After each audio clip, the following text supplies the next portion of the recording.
ముందుగా ఏ నియోజకవర్గాల ఫలితాలు వస్తాయి? సో దీనికి సంబంధించే ఒక ఆసక్తికర చర్చ.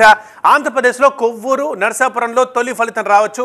ఈ రెండు నియోజకవర్గాల్లో అత్యల్పంగా 13 రౌండ్లలో కౌంటింగ్ జరగబోతుంది. సో ఫస్ట్ ఈ రెండు నియోజకవర్గాల ఫలితాలు మనం ఇవాళ చూడొచ్చు.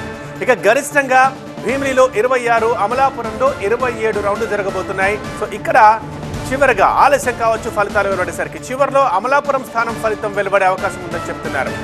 ఎంపీ స్థానాలు చూసుకున్నట్లయితే రాజమండ్రి, నరసాపురంలో తొలి ఫలితం వస్తుంది. ఎందుకంటే ఈ రెండు స్థానాల్లో 13 రౌండ్లోనే లెక్కింపు పూర్తయిపోతుంది. ఇక ఈవీఎంలలో ఒక్కో రౌండ్కి 20 నుంచి 25 నిమిషాల సమయం పట్టే ఛాన్స్ ఉంది. సో అసెంబ్లీ నియోజకవర్గాలు తీసుకుంటే కనుక కొవ్వూరు, నరసాపురంలో తొలి ఫలితం రావచ్చు.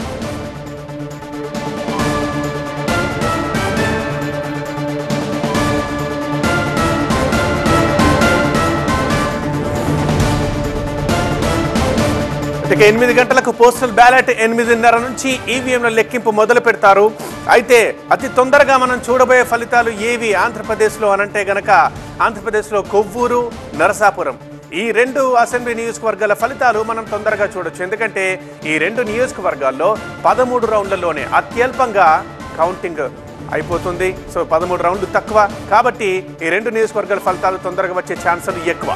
ఇక ఒకవేళ ఎక్కువ ఏది తీసుకుంటే గరిష్టంగా ఎక్కడున్నాయంటే భీమిలిలో 26 రౌండ్లు ఉంది, అమలాపురంలో 27 రౌండ్లు ఉంది. సో అమలాపురం స్థానం ఫలితం చివరిలో వెలువడే అవకాశం కనిపిస్తోంది.